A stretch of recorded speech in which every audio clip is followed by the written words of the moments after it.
Pronto. Bom, gente, retomamos então nosso encontro. Obrigada pela presença de vocês.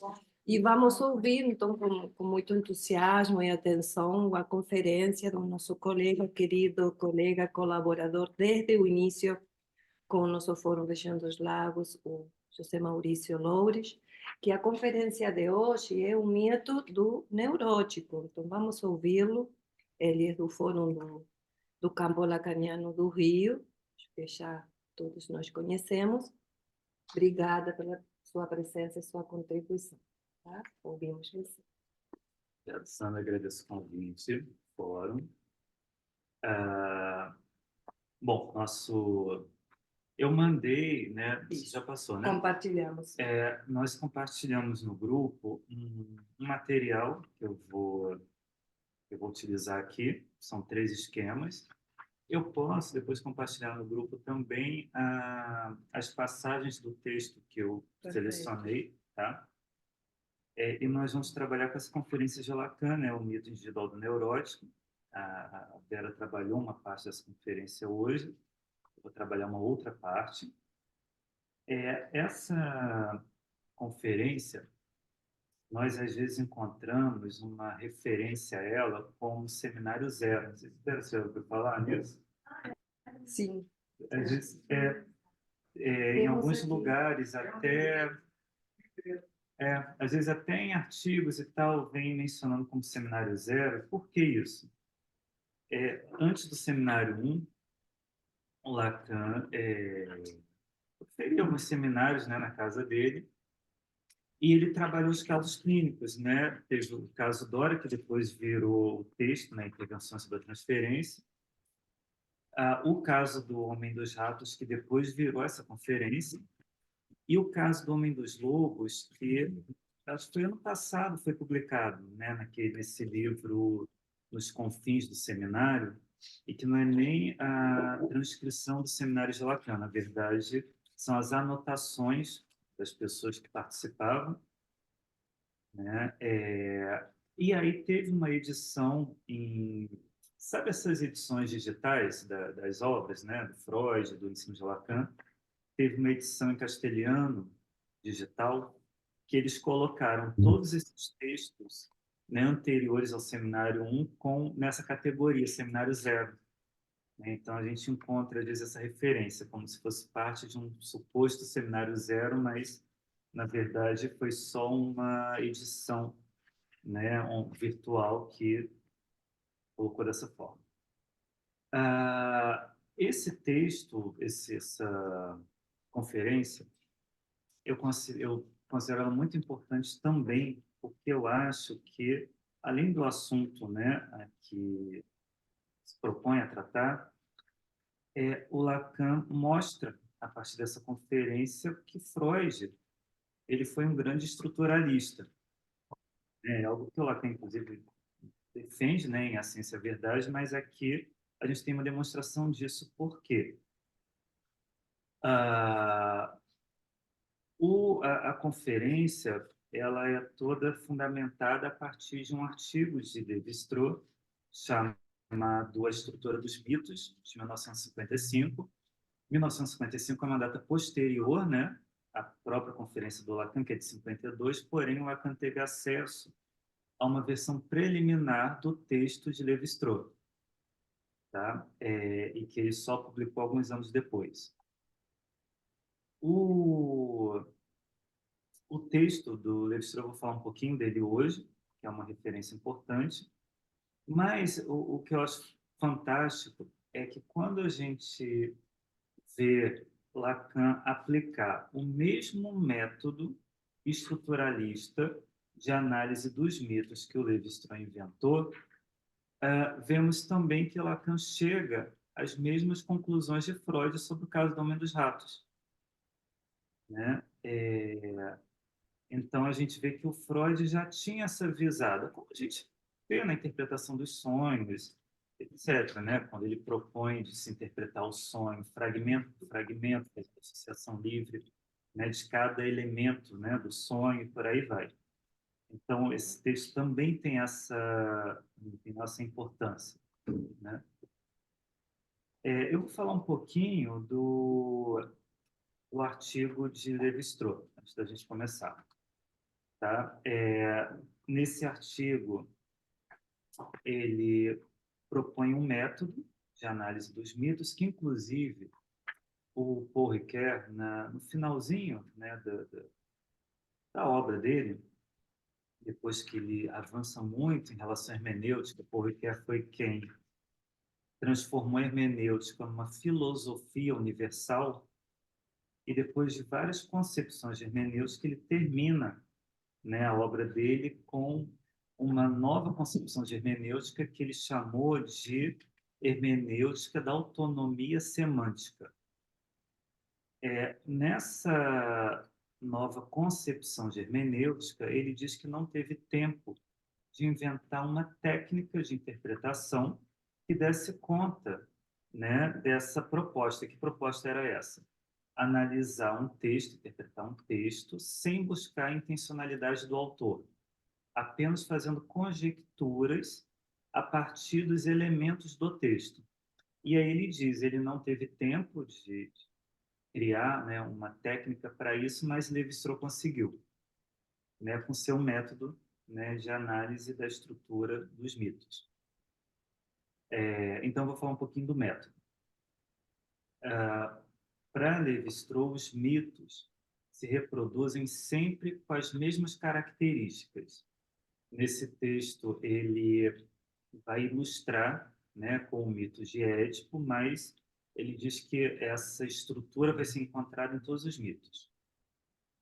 E ele diz assim, aqui eu estou lendo um trechinho do texto dele. Nos mitos, os eventos que se supõem ocorrer em determinado momento de tempo, na verdade, provém de uma estrutura permanente, que se refere simultaneamente a passado, presente e futuro. E ele apresenta 3 lições fundamentais sobre os mitos. São elas: a primeira, se os mitos possuem um sentido, este não pode decorrer dos elementos, este não pode decorrer de elementos isolados que entram em sua composição, mas da maneira como esses elementos estão combinados. Segundo, o mito pertence à linguagem, faz parte dela.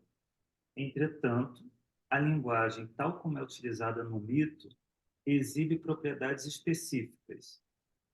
E o terceiro, tais propriedades só podem ser buscadas acima do nível habitual da expressão linguística, né? Porque ele propõe que a gente não vai interpretar um mito pela narrativa como um todo, mas exatamente tentando entender, né, como esses elementos se articulam, se combinam.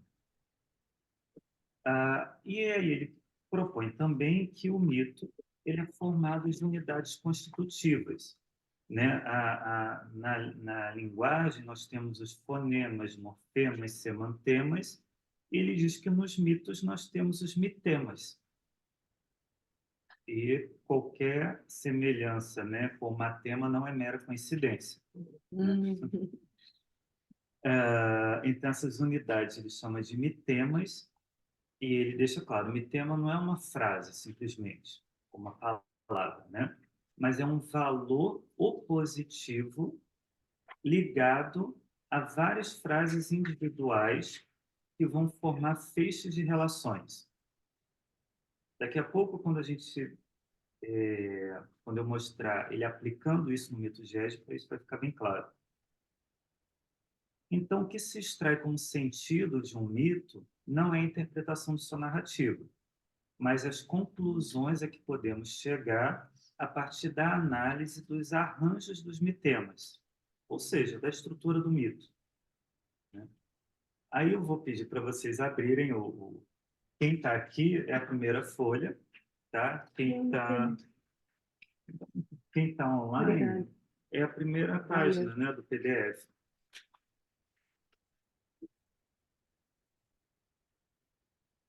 E aqui ele aplica o método no mito de Éspo. Ele cria esse gráfico, né, com 4 colunas. cada dupla, né, de colunas, cada par de colunas representa um desses feixes de relações de oposição, tá? Então, o que que nós temos na primeira coluna? Alguém falou que não recebeu. Damares. Mas você está em que fórum você trabalha? Ela tá um livro. Ah, você pode enviar então para manda ela. pra ela. A Eduarda vai enviar para você, então. Tá Já, já. Resolveu. Pronto. Então, o que que nós temos aqui na primeira coluna?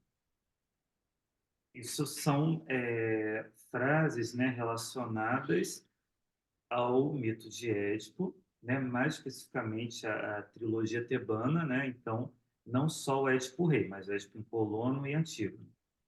Cadmo procura sua irmã Europa raptada por Zeus. Édipo se casa com Jocasta, sua mãe. Antígona enterra Polinice, seu irmão, suspeitando a proibição. O que que nós temos em comum aqui? Em cada um desses mitemas, né? Parentes de sangue cujas relações de proximidade são exageradas, né? O Levi-Strauss fala assim, são relações de parentesco exageradamente positivas. Do outro lado, os espartóis se exterminam uns aos outros, Édipo mata seu pai, Laio, Eteocles mata seu irmão Polínice. Temos o contrário, né? Um traço que se repete, só que negativado. Relações de parentesco demasiadamente subestimadas, desvalorizadas, negativas. Na terceira e quarta coluna, né, o segundo par, nós temos também relações contraditórias. Isso é um pouquinho mais difícil. Então, na terceira coluna, Cadmo mata o dragão, Édipo imola a esfinge. Cadmo mata o dragão, isso exige uma explicação. Quando ele vai procurar a irmã, que foi raptada por Zeus, né, ele e os irmãos, eles começam a conquistar algumas cidades. E, no percurso, ele luta, né, com o dragão, mata o dragão, e ele é aconselhado, eu não lembro se alguém lembrar, não lembro que Deus que aconselha, mas ele pega os dentes do dragão e planta na terra. E nisso que ele planta os dentes na terra, nascem soldados, muitos soldados, que começam uma guerra uns contra os outros, e aí os 5 sobreviventes são os 5 mais fortes, né, que vão segui-lo, né, nessa jornada. Na última coluna, né, nós temos os nomes próprios da linhagem paterna de Édipo: Lábdaco, Laio e Édipo. Lábdaco, né, significa manco, Laio significa desajeitado e Édipo significa pé inchado, né? Então, nós temos os nomes próprios que apontam sempre para uma dificuldade de andar. Resumidamente, né, a terceira coluna se refere aos monstros e sua destruição para garantir a vida do homem, traz esses monstros quitônicos, ou seja, que são gerados pela terra, que nascem da terra, né? Então, na medida em que o homem mata o monstro, engana o monstro, enfim, vence o monstro, essa coluna representa uma negação da autonomia do homem, ou seja, uma negação da ideia de que o homem pode nascer da terra. A quarta coluna, né, que se refere aos significados dos nomes próprios da linhagem paterna de Édipo, mostra esse traço em comum, a dificuldade de andar. Esses seres, né, que nascem da terra, segundo as lendas, né, eles também, né, teriam dificuldade de se manter em pé e acabariam caindo, né? Então, essa linhagem, os nomes próprios da linhagem paterna de Édipo apontariam para uma afirmação da autoctonia do homem. Então, nós temos novamente um feixe de relações contraditórias. Aí vocês podem passar a página. E a gente tem outro esquema que o Levi-Strauss apresenta. Esses dois esquemas estão no texto do Levi-Strauss, tá? Então, no primeiro par, temos relações de parentesco alternadamente sobreavaliadas e subavaliadas, né? De um lado, parentes de sangue, cujas relações de proximidade são exageradas. Do outro lado, parentes de sangue, cujas relações de proximidade são desvalorizadas. No segundo feixe de relações, afirmação e negação da autoctonia do homem. De um lado, monstros de sua destruição, do outro lado, nomes próprios da linhagem paterna de Édipo que evocam a dificuldade de andar, né?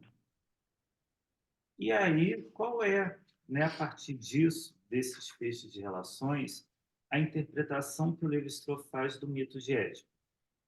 Ele diz que o mito, resumidamente, que o mito de Édipo traduz uma inquietação, uma dificuldade, uma impossibilidade da sociedade grega de adotar uma única teoria sobre a origem do homem, né? Essa é a conclusão a que ele chega a partir dessa análise. Bom, a partir disso, a gente entra agora no mito de Dido neurótico. O Lacan, no texto, ele não traz assim, nenhum um resumo, assim como eu trouxe do texto do Levi-Strauss. A gente sabe que ele partiu, né, desse estudo. Agora, antes de entrar na conferência, eu vou trazer uma pequena citação do Seminário 4 sobre os mitos, né, que tem tudo a ver com o que a gente vai ver. Ele diz assim: o importante é que constatamos aí, de saída, uma perspectiva histórica que é retroativa. O sujeito formula e organiza uma situação primitiva dramática a partir do ponto em que estamos na análise, de uma maneira que se inscreve na sua palavra atual e no seu poder de simbolização presente.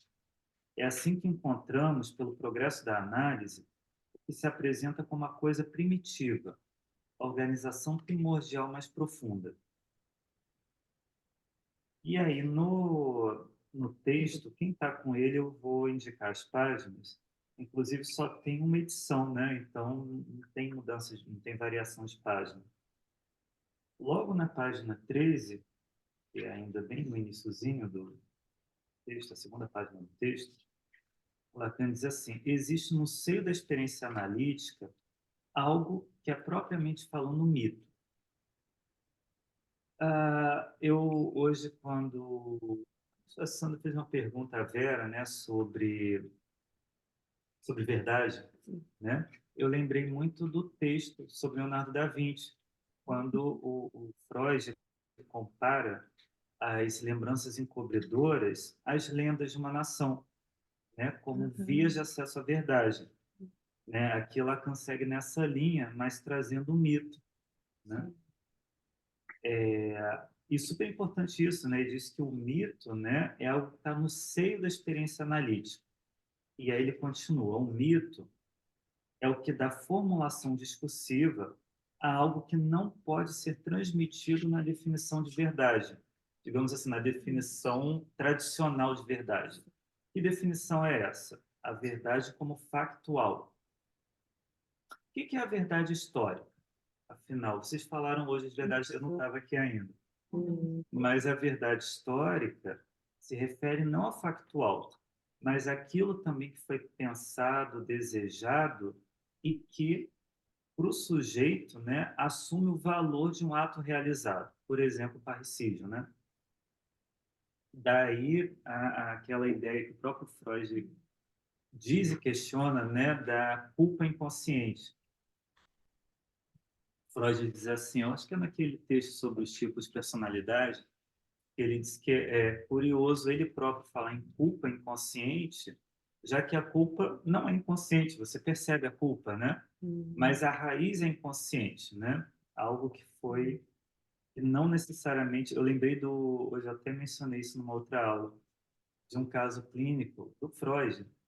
Ele cita em Obsessões e Fobias do homem que vai andando pela rua E aí toda hora ele olha para trás para ver se não matou alguém, se não explodiu um jornal. Por culpa dele. E aí depois, em análise, se chega a umas cenas de masturbação na infância, etc. E ele continua. Então, o mito é o que dá uma formulação discursiva, algo que não pode ser transmitido na definição de verdade. A fala não pode apreender o movimento de acesso à verdade como uma verdade objetiva. Ele está fazendo um contraponto dessa verdade, né, que a gente conhece, né, ser essa verdade objetiva e a verdade que se trata numa análise. Pode apenas exprimi-la, e isso de forma mítica. A fala pode apenas exprimir, né, na análise, né, a verdade de forma mítica. Nesse sentido, é o que se pode dizer que aquilo que a teoria analítica concretiza, a relação intersubjetiva, e que é o complexo de Édipo, tem valor de mito. Deixa eu repetir. Sim, nesse sentido, é que se pode dizer que aquilo em que a teoria analítica concretiza a relação intersubjetiva e que é o complexo de Édipo tem valor de mito.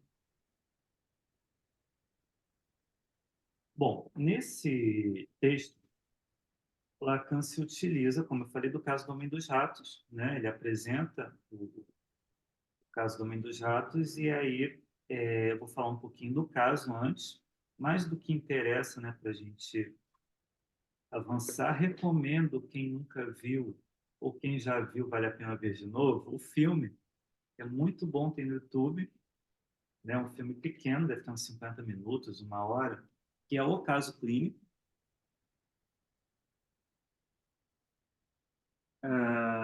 Bom, Freud atendeu o Homem dos Ratos entre 1907 e 1908. Né? Eu vou fazer um resumo bem resumido, tá? O caso é grande, eu vou pegar o que é mais essencial. Ele chega, né, com obsessões severas, incluindo nessa ideia dos ratos, vou falar um pouco mais.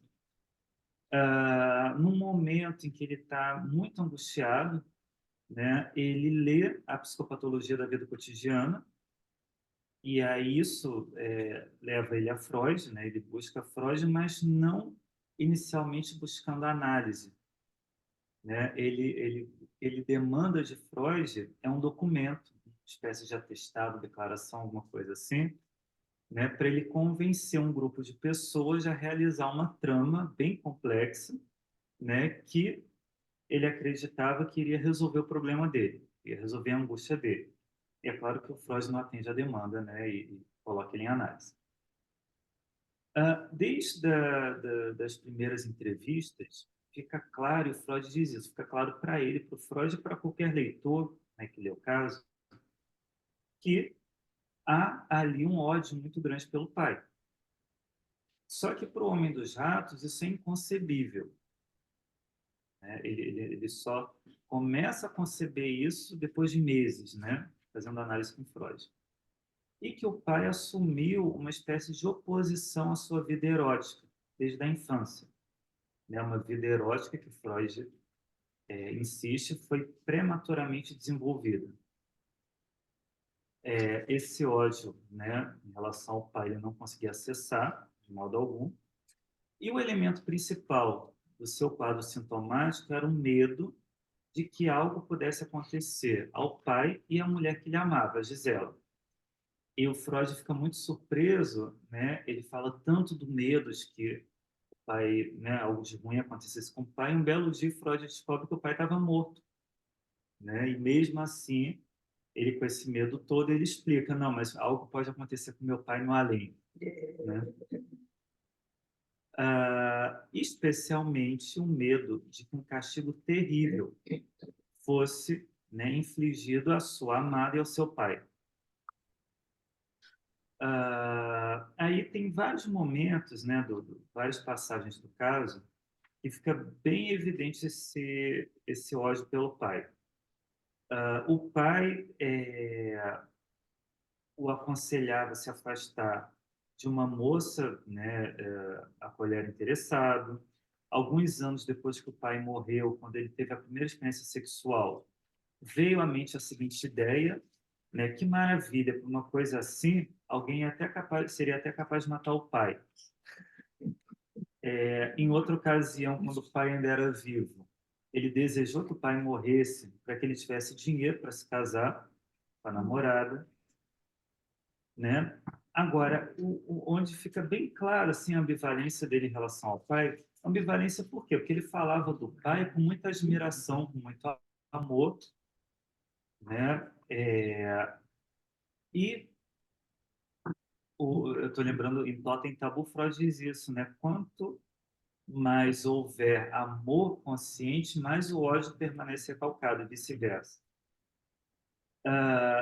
Mas há duas cenas na história dele que o Freud identifica como anulações, né, que é um dos mecanismos auxiliares ao recalque na neurose obsessiva, uma que revela a ambivalência em relação ao pai e outra que revela a ambivalência em relação à mulher.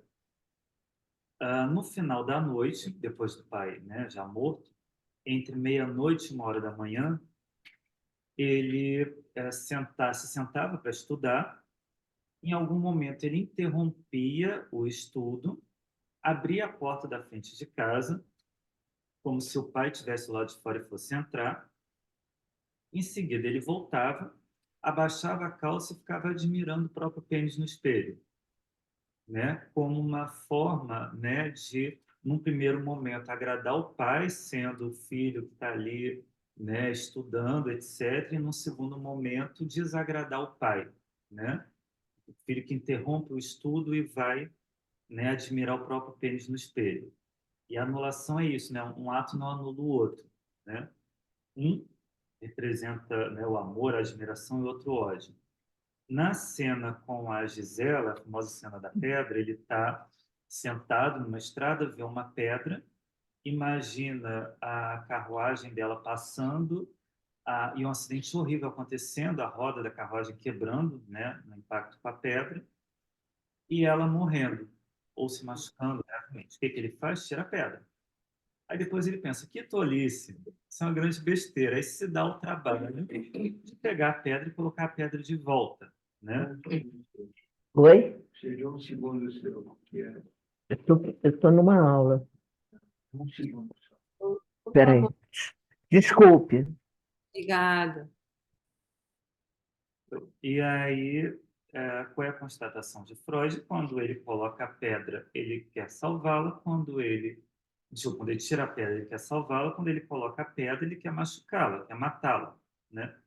Agora, a ambivalência dele em relação à mulher, ela está diretamente ligada à ambivalência dele também em relação ao pai, porque o pai queria que ele se casasse com uma prima rica, né? E a moça que ele ama, né, a Gisela, era uma moça pobre, né? Então, a ambivalência em relação a ela também, de algum modo, está relacionado, né? Quando ele quer que ela morra, quando ele tem ódio, né, endereçado a ela, está relacionado ao amor ao pai, e vice-versa.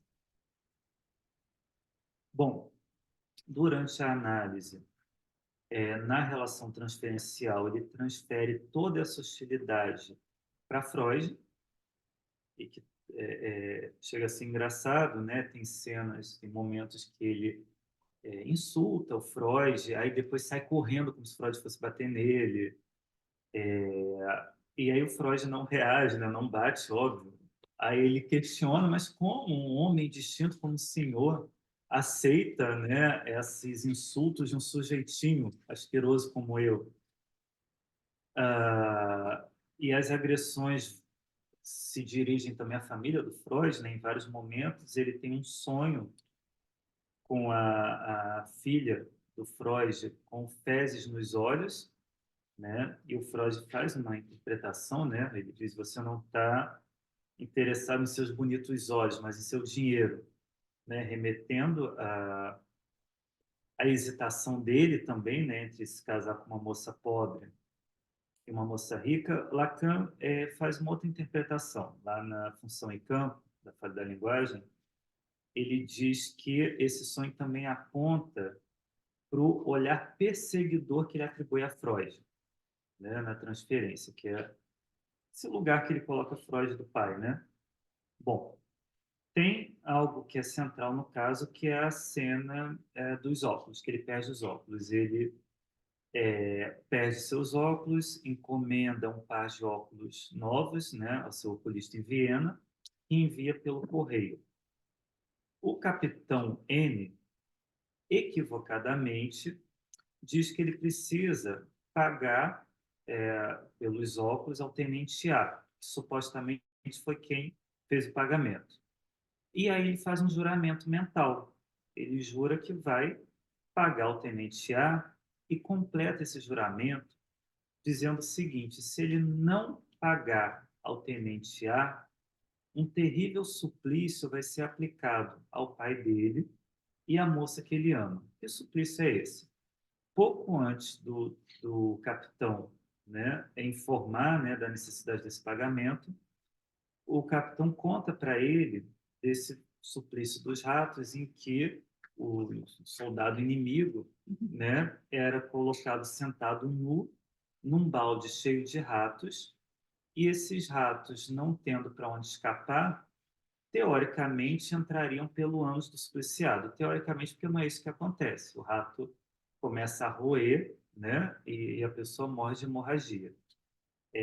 E suplício de fato acontecia, né, em algumas versões do suplício, para tornar a coisa pior, né, acendem uma fogueira, alguma coisa na parte de trás do balde para o rato ficar bem estressado. Brabo. Bom, então ele completa o juramento dizendo: se eu não fizer o pagamento ao tenente A, o suplício dos ratos será aplicado ao meu pai, que já estava morto, né, lá no além, e a Gisela. E aí, depois ele descobre que quem pagou o reembolso foi uma mulher que trabalhava na agência dos Correios, né, e que já havia sido reembolsada por um outro tenente, tenente B, né? E aí surge uma questão: como é que ele vai cumprir o juramento? O juramento foi de pagar o tenente A. Só que o tenente A não tem nada a ver com a história. A coisa era com o tenente B e com a moça dos Correios. Então ele não teria como salvar o pai morto do suplício nem a amada. Ele faz um plano absurdo, né, de ir ao correio com os três tenentes, ficar passando o dinheiro de mão para mão, e assim ele cumpriria o juramento, né? É óbvio que, dada a complexidade do plano dele, né, de estar com essas três pessoas no mesmo lugar, no mesmo horário, as pessoas aceitarem, né, algo assim ele não é capaz de realizar. Quando ele procura Freud, ele realmente quer que o Freud faça algum tipo de declaração, atestado, alguma coisa, dizendo que isso precisa acontecer para que ele fique curado, sinta melhor. Claro que o Freud não faz isso. Bom, já estou terminando esse resumo. Eu vou ler uma passagem do caso clínico que mostra o desfecho dessa trama. O Freud diz assim: na parada que fizeram à tarde, quando o capitão lhe contara sobre a punição dos ratos, o paciente, a princípio, apenas se chocara com a crueldade e lascividade combinadas da situação que foi descrita. Contudo, logo após, verificou-se uma conexão com a cena, oriunda de sua infância, na qual ele havia mordido alguém, tal como um rato. Então, seria a cena primária, né? Que ele não lembra, a mãe conta isso para ele, que quando ele era criança, ele morde aparentemente a babá, né? E após ele morder a babá, ele é espancado pelo pai. Continuando a citação. O capitão, homem que poderia defender esse tipo de punição, tornou-se um substituto de seu pai e, em consequência, atraíra sobre si parte dessa vívida repulsa que explodira na ocasião contra o seu cruel pai. Inclusive, quando ele é espancado pelo pai, ele xinga o pai, com as palavras que né? Que ele tem a cabeça, seu lâmpada, seu lâmpada, seu guardanapo, sua cadeira. Mas o mais importante é o seguinte, eu acho isso bem interessante, ele não tem medo do pai, né? Porque ele está sendo brutalmente agredido e ele xinga o pai, né? Ele poderia piorar, né, aquela situação, mesmo assim ele xinga o pai e o pai, curiosamente, interrompe a agressão, né? Para de bater e fala, né? Esse homem vai se tornar um grande homem, um criminoso. É, esse menino. Esse menino. Então, né, Freud diz que vou ler de novo essa passagem. O capitão, homem que poderia defender esse tipo de punição, tornou-se um substituto do pai. Em consequência, atraíra sobre si parte dessa vívida repulsa que explodiu na ocasião contra seu cruel pai. A ideia que lhe veio por um instante à consciência com relação ao fato de que algo dessa natureza podia acontecer a alguém que ele gostava, pode provavelmente ser traduzida como um desejo parecido. Aí aqui é o Freud colocando como se fosse pensamento do homem dos ratos, né? É preciso que lhe façam também a mesma coisa, ou seja, aquela punição que o capitão cruel relatou, é preciso que seja aplicada ao capitão, a ele próprio, né? E através dele, do capitão, ao pai do homem dos ratos. Né?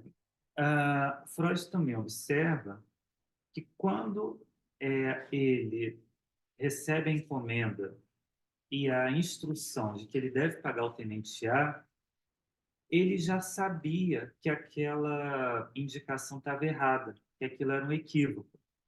Ele já tinha conhecimento de que quem pagou a dívida foi a funcionária dos Correios. Mas, em vez dele resolver o mal-entendido, ele cria esse juramento impossível de cumprir. Ele cria a trama, né?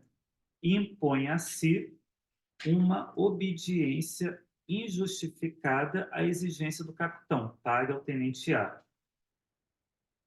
Agora só vou ler mais uma passagem. Freud diz assim: em primeiro lugar, adveio a ideia de que ele não tinha de reembolsar o dinheiro.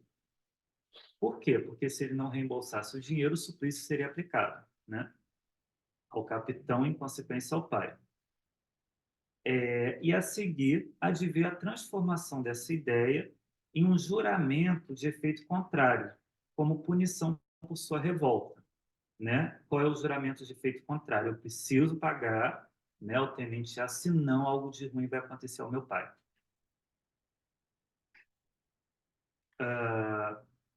Não, tem mais uma coisa que eu quero trazer do caso. Então, depois, né, E aí, como que ele conseguiu finalmente acessar todo esse ódio contra o pai?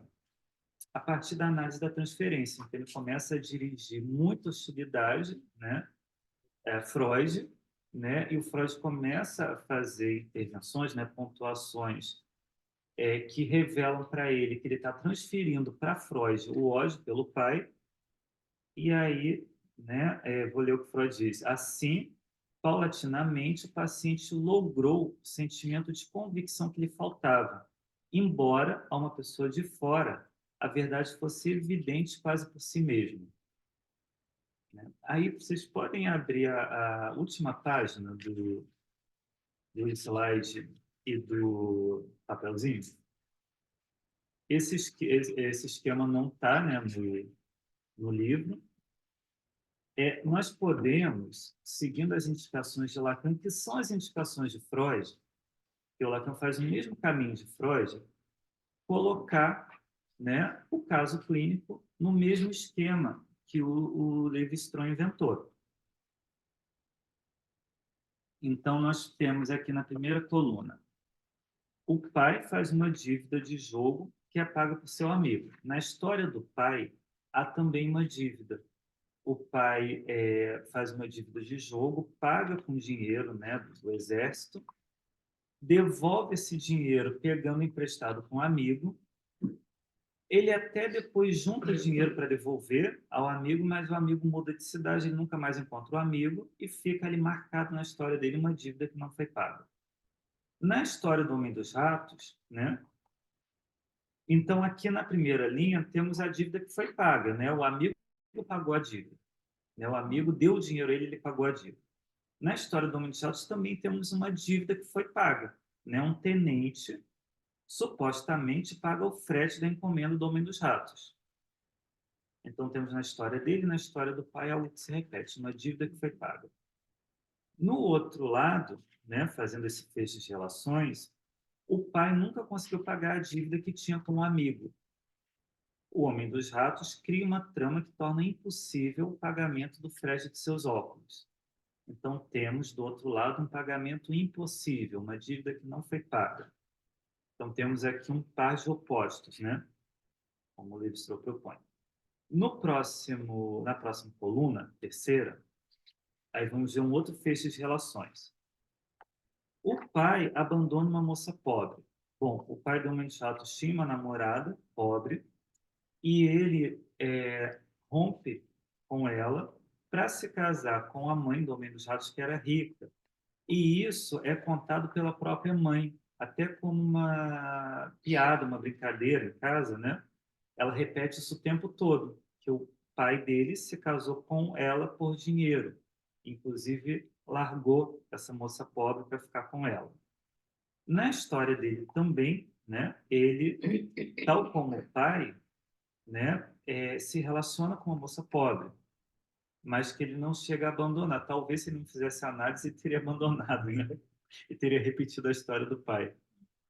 Mas ele não abandona, mas ele hesita.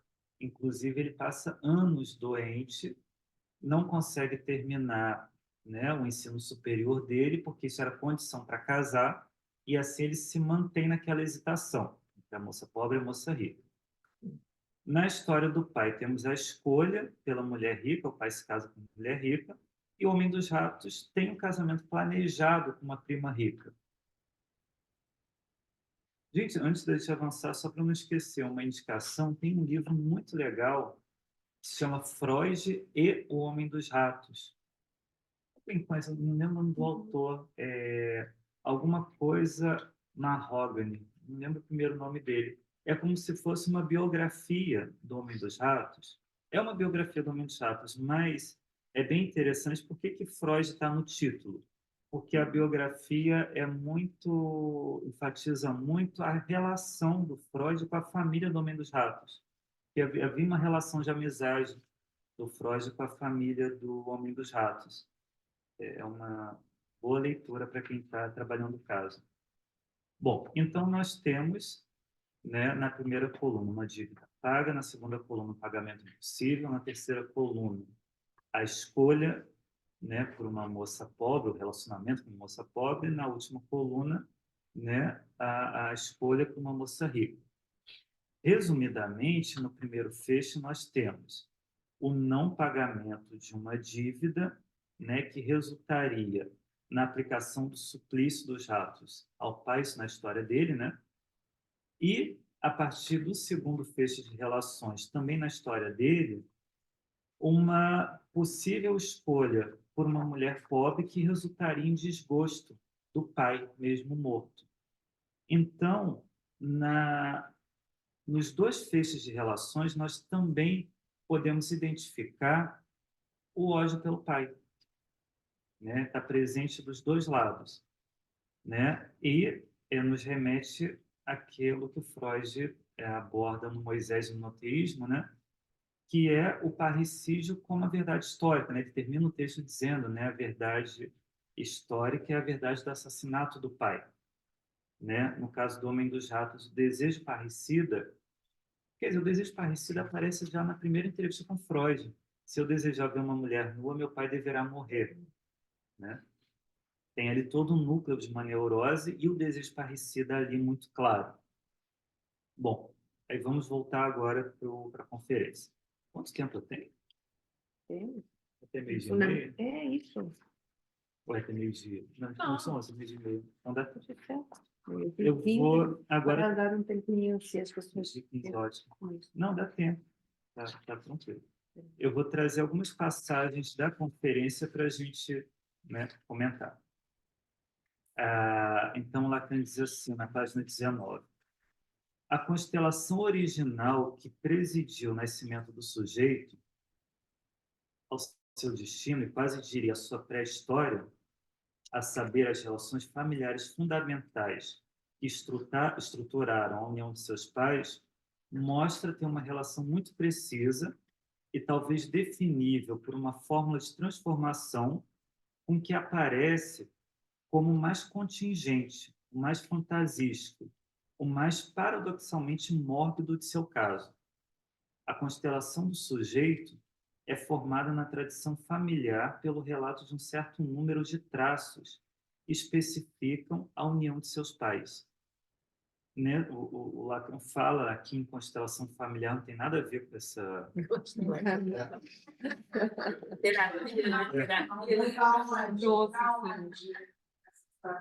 Na página 19, do mito individual. Porque constelação é uma palavra que, né, não pode ser apropriada por essa... Não, e Lacan Foi, fala no seminário Foi, mas 11 também de constelação, para falar da própria estrutura do sujeito, ele fala na astronomia chinesa. astronomia. É até linda essa parte do seminário 11. E aqui ele usa essa expressão, né, constelação familiar, não tem nada a ver com aquela terapia doida.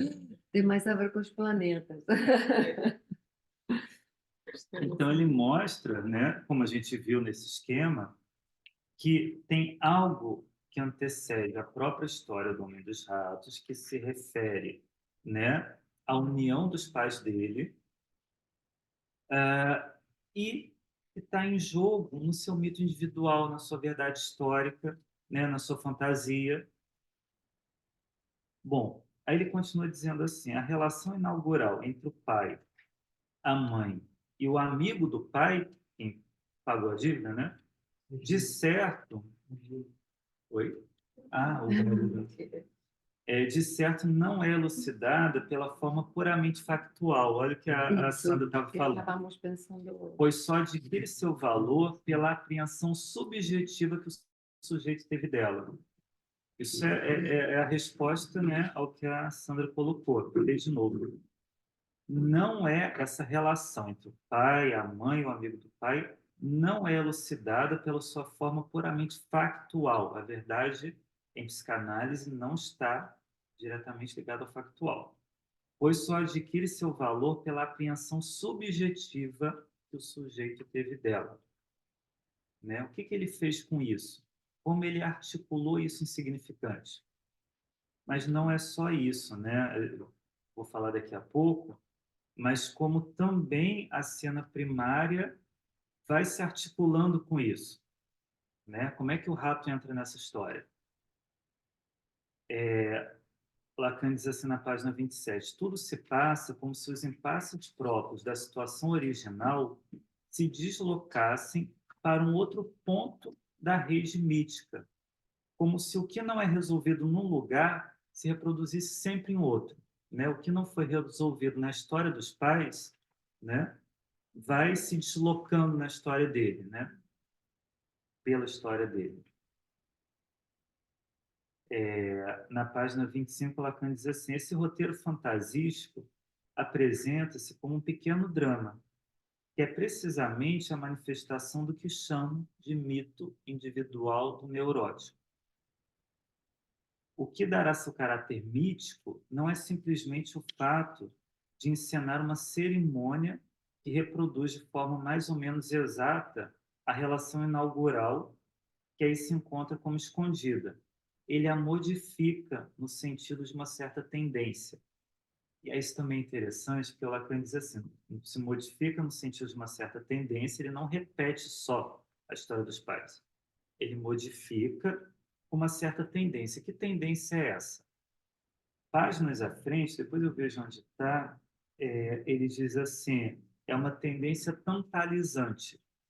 Aqui, né, no mito individual, ele não explica o que é tantalizante, mas é óbvio que é uma referência ao mito de Tântalo, que ele aborda lá no Seminário 5, né, quando ele fala da fantasia na neurose obsessiva.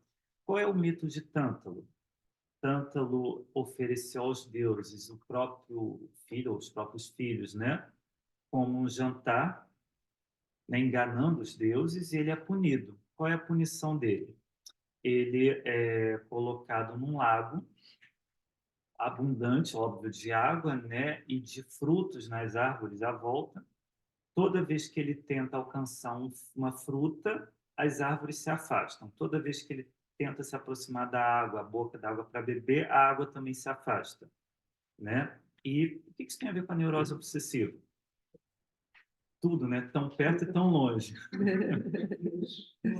É o desejo do obsessivo, né? Tão perto e tão longe. Então, essa tendência tantalizante se refere, né, à manutenção do desejo enquanto impossível. Ou, como diz lá no seminário 5, zerificado.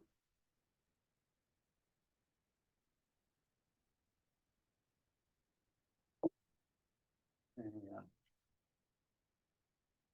só um minuto. Então, né, através, né, dessa estrutura, né, da estrutura da sua fantasia, ou da lógica da fantasia, que ele vai construir uma ficção sobre a causa do seu desejo. Porque aí a gente já entra com Lacan, eu estou na página 27. Isso não foi uma citação, não, tá? Agora eu vou trazer uma citação, mas a gente já entra na como isso vai se relacionando com desejo, né? Como o mito individual dele, né, vai se articulando com esse desejo impossível. O Lacan diz assim: o elemento da dívida está situado em dois planos, ao mesmo tempo. É precisamente na impossibilidade de fazer esses dois planos se encontrarem que se desenrola todo o drama neurótico. Ao tentar fazer um e outro se recobrirem, faz uma operação circular, nunca satisfatória, que não consegue fechar seu ciclo, né? Então, Lacan, ele diz o seguinte: não se trata só de uma semelhança entre a história do pai, ou dos pais, né, e a história dele, né? Mas a história atual dele, né, é uma forma modificada de uma história precedente, né? Só que é modificada, e aqui eu estou citando, numa certa tendência. Aí ele traz essa ideia, né, de uma tendência tantalizante. Bom, e a cena primária? O que a cena primária tem a ver com isso? A cena primária é a cena em que ele morde a babá e é espancado. Aí eu vou voltar um pouquinho para o caso, eu vou trazer umas citações curtas sobre isso. O Freud diz assim: a noção a respeito de um rato está inseparavelmente comprometida com o fato de que este possui dentes afiados, com os quais rói e morde. Os ratos, contudo, não podem ter dentes tão afiados, ser devoradores e sujos impunemente. São cruelmente perseguidos e impiedosamente mortos pelos homens, como o paciente muitas vezes observou com grande terror. Ele já viu, né, ratos sendo mortos. Com frequência se apiedou das pobres criaturas. Agora, numa outra passagem, Freud diz: quando criança, de menos de 6 anos, fora culpado por alguma má conduta relacionada com a masturbação. Isso foi uma primeira hipótese de Freud. Tendo sido duramente castigado por seu pai por isso. Essa punição, consoante minha hipótese, pusera, era verdade, um fim em sua masturbação. Contudo, por outro lado, deixara atrás de si um rancor pelo pai e o fixara para sempre em seu papel de perturbador do gozo sexual do paciente. Na verdade, o Freud diz isso para o Homem dos Ratos, né? Apresenta essa hipótese de que ele teria sido repreendido pelo pai porque estava se masturbando. Numa nota de rodapé, o Freud diz que a intenção não era de tentar forçar ali uma verdade para o Homem dos Ratos, ele diz que era de estimular novas associações, e o Homem dos Ratos não lembra, óbvio, dessa cena, mas diz que a mãe conta, né, de um acontecimento dessa natureza, né, em que ele, quando era criança, com 3 ou 4 anos, foi brutalmente castigado porque mordeu alguém, provavelmente a babá, né? Ele próprio, né, um rato que morde, né? Ah, aí agora algumas considerações, tá? Nenhum elemento significante pode ser considerado independentemente dos outros, né? Eles devem ser definidos, em primeiro lugar, numa articulação em cadeia, o que o Lacan vem nos mostrando. O Homem dos Ratos, nós vimos que ele estava fixado às condições que presidiram sua existência, né? As razões que uniram seus pais e a cena primária, né, que foi reconstruída em análise. Então, nós temos na história dele uma dívida, uma hesitação entre uma mulher rica e uma mulher pobre, né? Mas temos um significante, né? Ou, né, a gente não vai entrar nisso, né? Mas uma letra que é um eixo articulador disso tudo, que é o rato. Mas como que rato se articula a isso tudo? Aí eu vou ler um trechinho do próprio Freud. Olha como Freud trabalhava com significante. Entre outras associações, rato passou a adquirir o significado de dinheiro, devido à conexão estabelecida pelo paciente entre as palavras ratem, com 2 T's, e ratem, com um T só. Ratem com 2 T's é rato, ratem com um T só é prestação. Em suas ideias obsessivas, inventou uma espécie de moeda rato, tantos florins, tantos ratos. Quando Freud cobra a sessão, ele faz essa equivalência. Observação. Mentalmente. O pedido que lhe fizeram o capitão para reembolsar as despesas relativas ao pacote serviu para fortalecer a significação monetária de ratos, mediante outra ponte verbal, Spellrat, jogador, que reconduziu a dívida contraída por seu pai no jogo. Também o Homem dos Ratos estava familiarizado com o fato de que os ratos são portadores de doenças. Portanto, ele podia empregá-los como símbolo de seu pavor de uma infecção por sífilis. Por outro lado, em um sentido diferente, o próprio pênis é um portador de infecção sifílica e, dessa forma, ele poderia considerar o rato como um órgão sexual masculino. Agora, a melhor parte, nas discussões sobre ratos, todo esse material foi encoberto por uma associação encobridora, Heiraten, casar, casamento. Né? Então, o eixo articulador disso tudo é o rato, é a cena primária. Né? Aí eu vou trazer uma última passagem do texto do Lacan, tá, o mito individual, que ele diz assim: o relato vai saindo fragmento por fragmento durante a análise, sem que o sujeito estabeleça qualquer ligação com o que quer que seja de atual. Faz-se necessária toda a intuição de Freud para entender que esses são os elementos essenciais para o desencadeamento de sua neurose obsessiva. O conflito mulher rica, mulher pobre reproduzia-se exatamente na vida do sujeito no momento em que seu pai o pressionava para desposar uma mulher rica. E foi então que se desencadeou a neurose propriamente dita. Ao trazer esse fato, o sujeito diz quase ao mesmo tempo: estou lhe contando algo que certamente não tem nenhuma relação com tudo que me aconteceu. E Freud percebe imediatamente a relação. Fecho aspas. Está na página 21. Qual foi o desfecho do caso? Né? Como eu falei, a partir da análise da transferência, principalmente, essa cena primária é restituída, né? Em 1908, O Homem dos Ratos, após, né, a análise com Freud, ele consegue um bom emprego no escritório, ele termina a faculdade, consegue um bom emprego, se casa com a moça pobre, e aí, poucos anos depois, em agosto de 1914, ele é convocado pelo Exército Imperial para a Primeira Guerra Mundial. 3 meses depois, ele é capturado e morto pelos russos.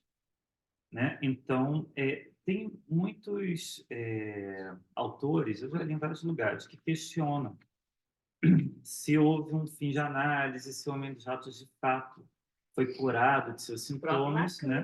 O próprio Lacan. Porque ele ele viveu pouco, né, após, né, a análise com Freud, para a gente saber. Como eu sempre defendo Freud, o Freud não diz que o analista deve se contentar, né? Que o analisante recupere a capacidade de amar e de trabalhar. Sim. Ele se casou, terminou a faculdade, né? E voltou e começou a trabalhar. Então, né? Devemos nos contentar com isso. É, Deu tudo certo. e com um ponto de satisfação também, né? De entender que ele alcançou foi um ponto suficiente, né? Talvez para Não, e foi um ele encontro do desejo, né? Porque realizar ele se isso. casou com a mulher que ele amava e que era Exato. contra tudo, né? O pai e a mãe, né? Porque a mãe também Sustentar o desejo. sustentou o desejo dele. Vamos abrir para Renato. debate? Vamos.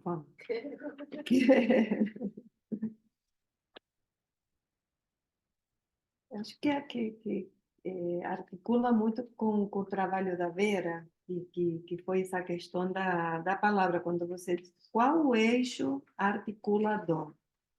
Né? E Maurício, você disse que ia falar um pouquinho também dessa questão da palavra. Né?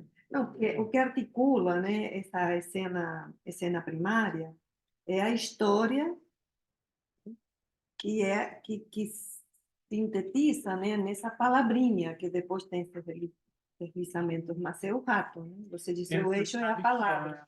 Eu não lembro bem, a Colette Soler tem 2 livros sobre o Seminário 10, que é o Declinações da Angústia e o Leituras do Seminário 10. Eu não lembro qual dos dois que ela diz isso, mas tem um que ela traz um desenvolvimento bem legal sobre o Homem dos Ratos, e ela diz, na hipótese dela, né, a cura, né, o momento em que ele teria ali a solução, né, para o quadro sintomático, seria um momento em que ele próprio se nomeia rato.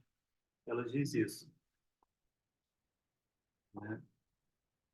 Sim, quando você estava falando, eu pensava assim, o caso homem dos ratos, né? Eu pensava do homem-rato quase, né? Porque a identificação que ele faz com o bichinho mesmo, às vezes, né? Assim como ele ser o rato, né? O homem-rato. A gente fica pensando na questão do sintoma letra também, né? Isso.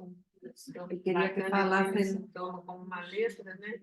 Vocês falassem um pouquinho disso para nos ajudar a pensar como seria isso do sintoma letra. Porque rato é uma letra, né? Até uma Exato. A marca, né? Fala alto, claro. O significante que marca. Claro. Sim. Ele mostra muito, né? Dinheiro. Ele vai trabalhando cada palavra. E é fantástico, né? Como Freud faz esse rastreamento, né? Entendi. Significante, né? Eu fico, gente, irritado quando eu escuto coisas assim. Porque o analista lá, lacaniano, é muito diferente do freudiano. É outra coisa, é outra história. Não, olha, Freud trabalhando ali com significante, né? Nesse caso é incrível, é emocionante Uhum. você pegar como pode trabalhar com isso. Tem uma coisa de mito também aí em isso que falam, da psicanálise lacaniana, respeito do... É uma lenda urbana isso. E hoje cedo até a Leila comentou, lembrando da situação lá no comecinho do nosso fórum, né, que a pessoa não fala muito lacanês, né?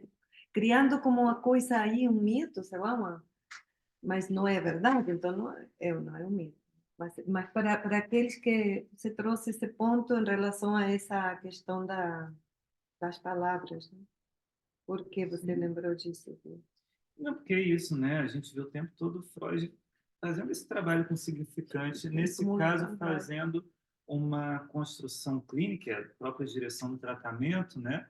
Com esse rastreamento daqueles significantes que se repetem na história dele, o que tem em comum, né? A gente vê que esse esforço do Freud nisso. né? Ah, uma coisa que eu ia comentar também, a Vera falou do Édipo, né? Que o Lacan aqui, de algum modo, ele traz um contraponto àquela estrutura tradicional do Édipo, e que eu acho que é um esforço de Lacan nessa época, né? Você leu, Vera, esse Nos Confins do Seminário, que é mais recente? Não, eu tenho ele, mas ainda não. Ele é bem recente. O Lacan, quando aborda o Homem dos Lobos, ele fala do Édipo do Homem dos Lobos como um esboço de complexo de Édipo, né? Tem uma passagem bem curiosa que ele fala do diagnóstico do Homem dos Lobos, e aí ele diz assim, o Homem dos Lobos eu não lembro da forma exata, mas ele diz alguma coisa assim, ele tem traços paranoicos com núcleo histérico e não sei o que obsessivo, né? Então, eu acho que é um esforço nessa época, né, de já começar a questionar aquela estrutura, né, inicial, tradicional, né, do complexo de Édipo. Verdade que ele não tinha, né, essa ferramenta do estruturalismo. Uhum. Para Maurício, eu acho que a questão da fala de escreve nos charcos, eu acho que tem uma importância muito grande também, porque está tentando, né, afirmar, quer dizer, fundamentar que não se trata de um sujeito fora do discurso, que é neurose excessiva, não se trata de um sujeito fora do discurso. Embora ele tenha atitudes, né, e comportamentos que parecem, maluquice, né? Maluquice, esperar o pai depois de estudar, tudo direto, e aí o Freud vai o tempo todo, nesse caso, tentando mostrar, não é um sujeito de Lacan também, né? O Lacan mostra muito bem isso. Então, eu acho fundamental, né, que possa se ter esclarecido essa questão da neurose obsessiva, quando o Lacan trabalha da questão da doença do pensamento, a questão do amor-ódio, a questão da ambivalência, né, em relação ao amor e ao ódio. Então, eu acho que é fundamental isso. Eu acho que esse texto, o caso clínico, primeiro, para mim, um dos melhores casos para pensar transferência, para pensar interpretação, né? Também eu falo, perdi. A importância do diagnóstico. O diagnóstico. O Homem dos Ratos, ele era muito doido.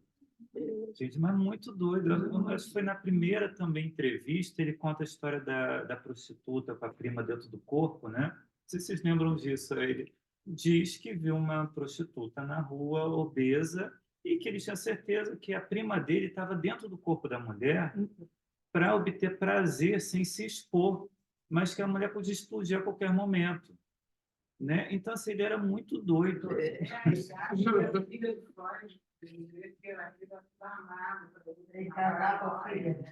Para casar com a filha. Facilmente a gente... Pode né? crer que casar. Agora, isso é que eu acho muito interessante, que já no caso escrito por Freud, tratado, escrito, quando Freud se dá conta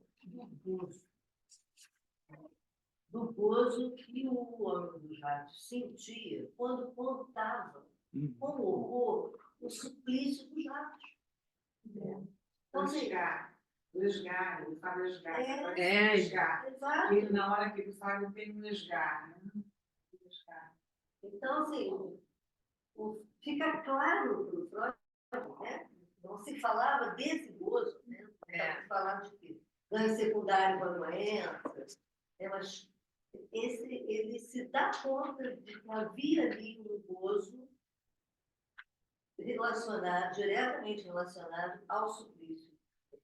E ele faz uma intervenção magistral, né? Porque ele meio que diz, não é que eu gosto de ouvir esse tipo de relato de sádicos, mas é preciso que você fale, né?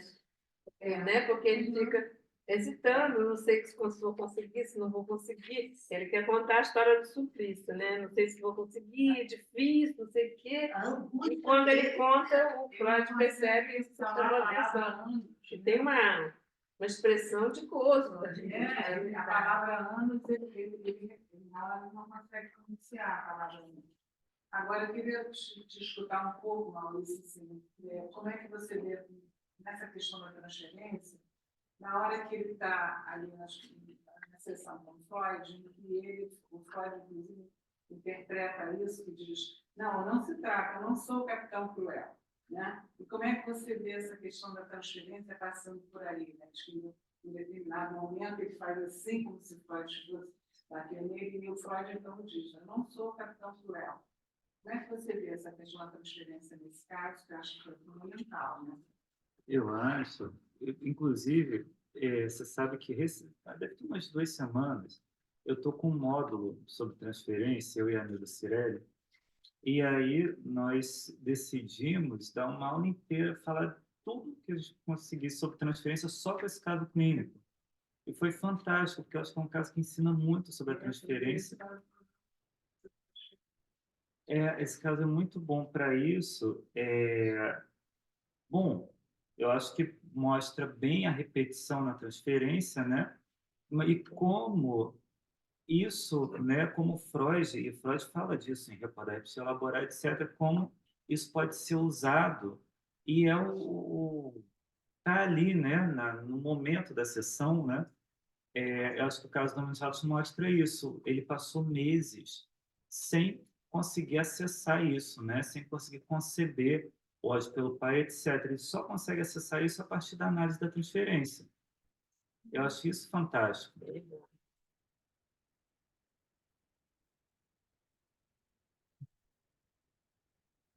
Ele chama a atenção também, eu acho que esse caso eu não gosto muito.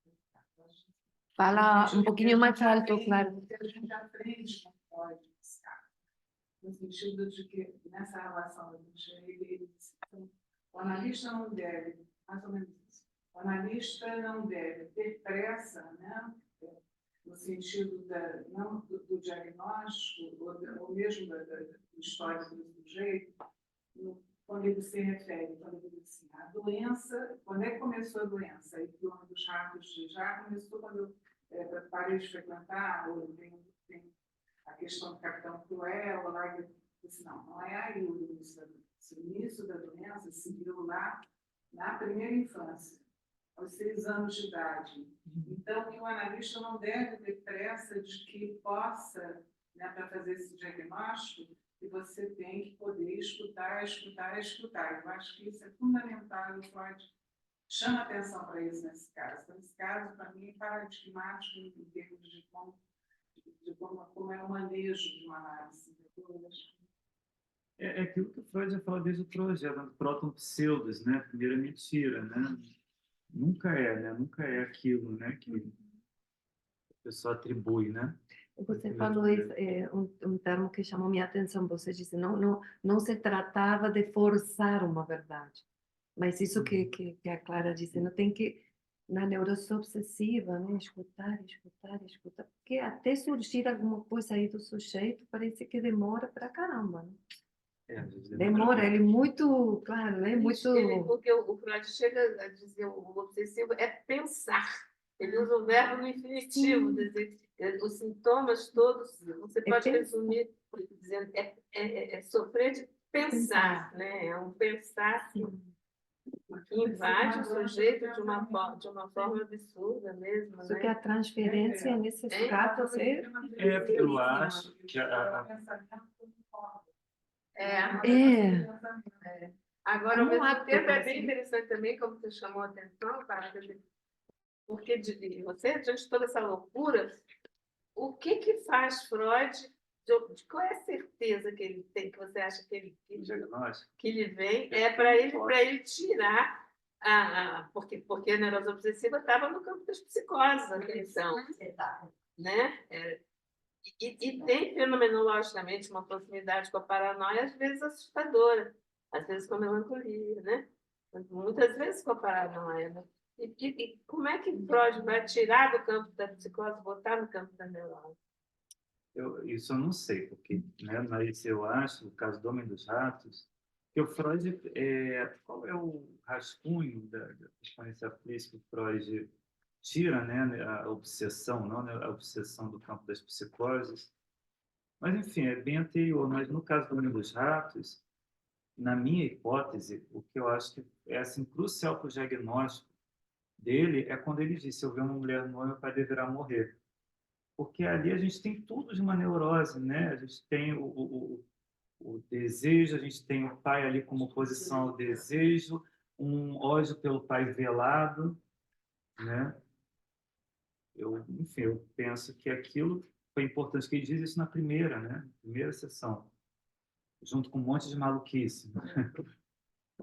É, preciso. E Freud não vai usar para ele o termo fora cuzão, não vai usar perverso para ele, que vai usar para o homem dos lobos, né?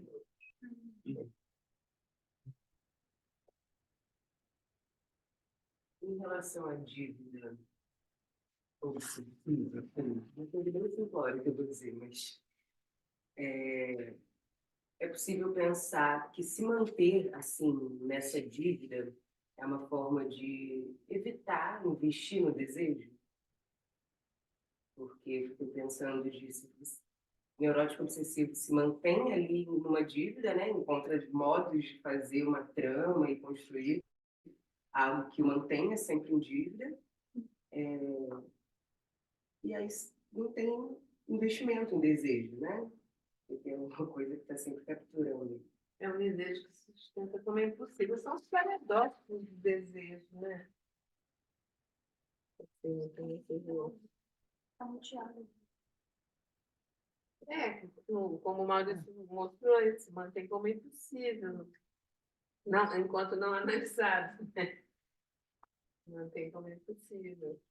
Tem um termo que eu não estou lembrando, no seminário 5, ele vai listando, né, todos esses recursos, digamos assim, né, mas ele não usa recurso, tipo proezas, alguma coisa assim, né, do obsessivo, né, da obediência ao outro.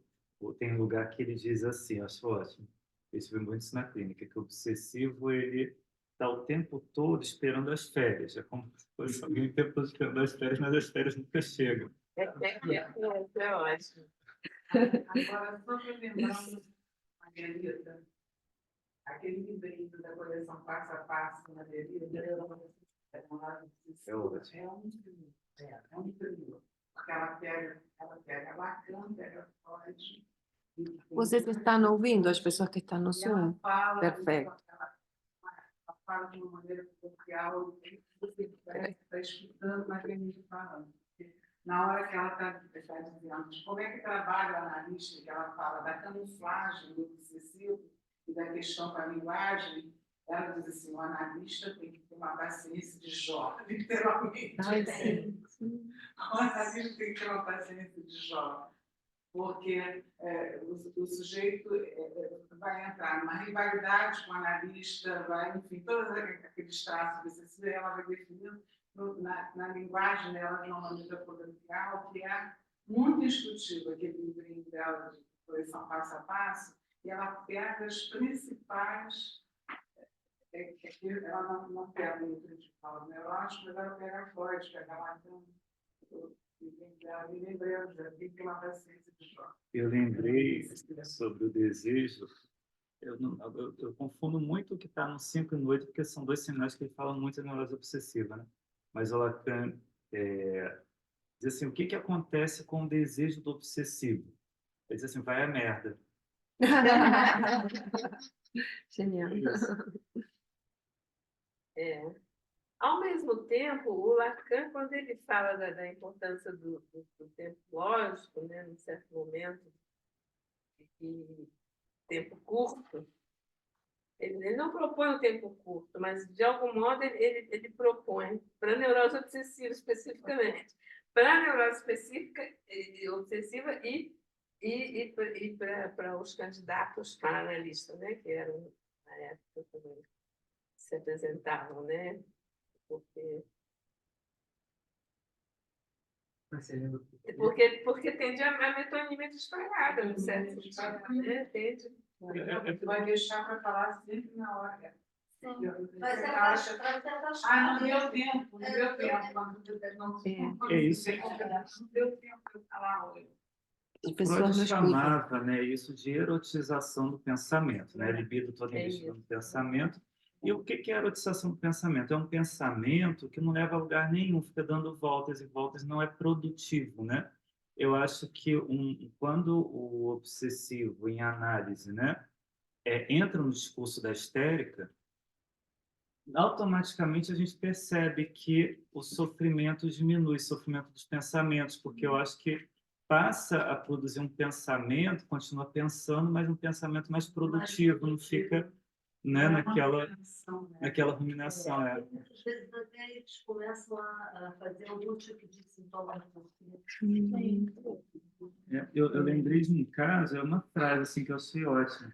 Um paciente obsessivo muito, muito, muito matemático, muito racional. Depois de 1 ano e meio entrou em análise. Depois de 1 ano e meio de entrevista entrou em análise. E aí, quando ele entrou em análise, ficou claro, porque na semana seguinte ele falou assim para mim: não sei o que aconteceu, nasceu um filósofo dentro de mim. Agora eu estou questionando tudo, até os meus próprios pensamentos. Tinha um filósofo agora que Dentro dele. Agora eu questiono tudo, até os meus próprios pensamentos. E, de fato, teve uma mudança A pessoa radical. ser histericamente obsessiva.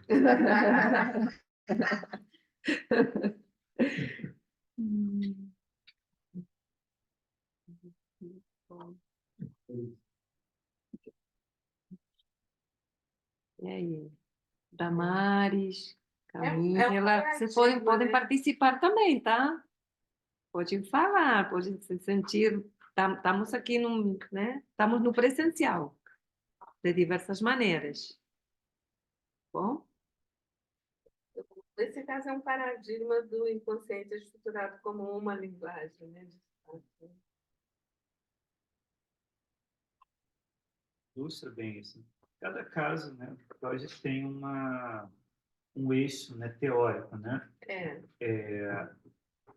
Embora a proposta do Freud não tenha sido exatamente o homem chato, foi o caso que ele apresenta como um caso de neurose obsessiva, mas sim, concordo, é um inconsciente estruturado como uma linguagem.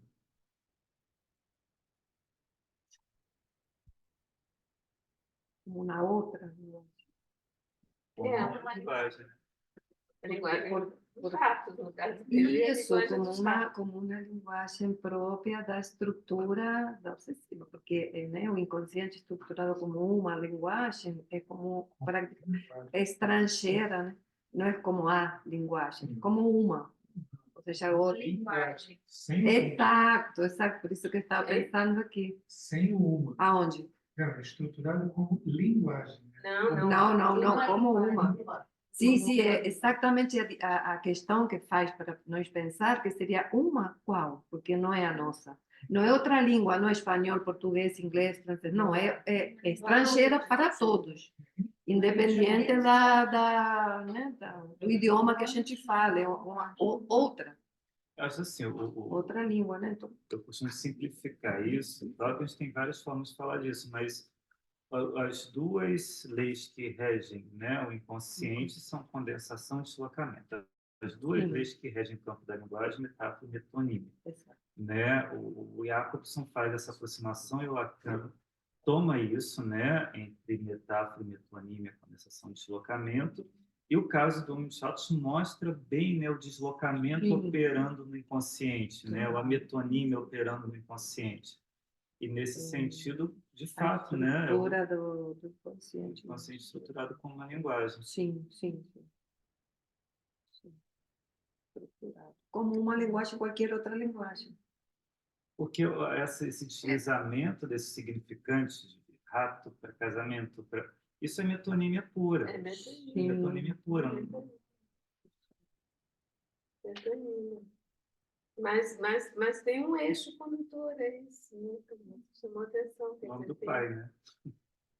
Tem o nome do pai, acho que é a questão, né? Não, claro, Freud não falava disso, mas... Mas a importância do pai, toda a construção de caso clínico de um pai.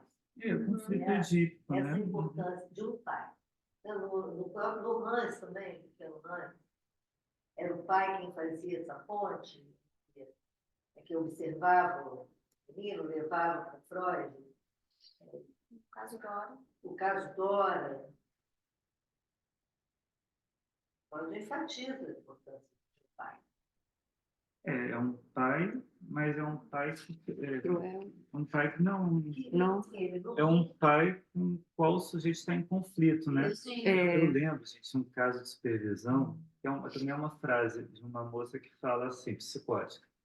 A mãe liga, a mãe está doente e ela diz assim, mamãe, toma um remédio, você tem que tomar um remédio.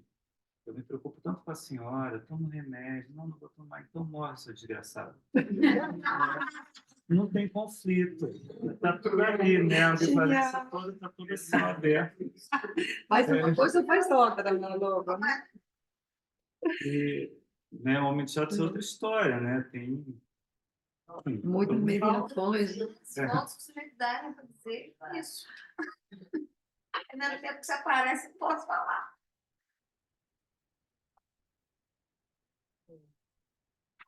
Sim.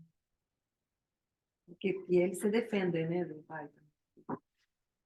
E o pai aceita, tudo bem. É para a gente ver também que a questão do nome do pai não é de fato esse genitorzinho, esse pai do dia a dia. Então, mas desde o Freud, né? Acho que já na obra do Freud, já, ele não estabeleceu a metáfora paterna, né? Quase. Isso já vinha, né? Na estruturação de um caso clínico. Era um pai, né? Não é necessariamente o senhor fulano. Era algo ali que operasse, né? Não era o pai encarnado. Né? Eu lembrei, cara, você falou isso, que pensou no nome do pai, do que o Lacan fala do nome do pai no Seminário 3, né? Que é um eixo que agrupa em feixes as significações. Ele define assim o nome do pai no Seminário 3.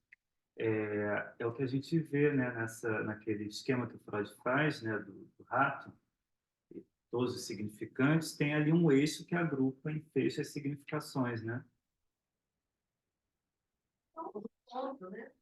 Esse ponto de baixo. Como tem uma construção mística bem interessante, como você mostrou bem aqui, né? Os feixes de oposições, né? De afirmações opostas. Tem uma trama, né? Uma trama criada aí, né? O Lacan, ele deu muito, distraiu muito do Lévi-Strauss, mas no finalzinho ele discorda, né? Porque no finalzinho ele diz, mas eu não posso concordar que não importa a língua em que o mito é recolhido. Porque o Lévi-Strauss vai dizer que não importa a língua, né? As diferenças. Tudo cabe naquele mitema, né? X, Tudo Y, não sei o quê, X, Y, não sei o quê. É uma coisinha pequenininha, né? Que importa a singularidade, então não importa. Também concordo. Não pode não importar. Eu acho. Mas como Lacan oferece, né, essas fórmulas para nós pensar o que seria a psicanálise e o que seria o inconsciente estruturado como, acho que ele dá aí, né, uma sacada bem interessante, porque é realmente, né, a gente faz umas certas traduções aí, né, o paciente tem que falar o que ele quis dizer com aquilo, não, nada do que a gente pensa é, né? E às vezes acontece, né, que de repente parecia um significado aí, né, mas que rapidamente, quando o paciente fala, era outra coisa, era um significado que tinha nada a ver com isso. Isso no encontro das línguas, né, também. É muito interessante como acontece nas diferenças. Isso que você falou, eu achei que era isso, mas não era isso. E é nesses ouvir nas transferências que aparece alguma coisa, eu acho, né? Própria desse sujeito, da singularidade.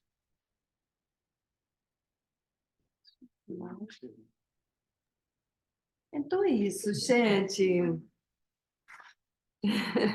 Acho que o pessoal já está saindo, né? O pessoal online não bancou tanto quanto nós aqui com o nosso desejo nesse sábado lindo, com a presença da Vera, do Maurício, de todos os colegas, os companheiros aqui, pela causa, né, que temos em comum, da psicanálise, não é?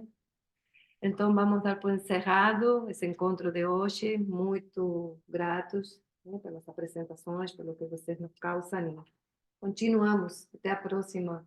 Maurício, muito Obrigado pelo convite. obrigada a você. Gente, Papai Noel nessa poltrona.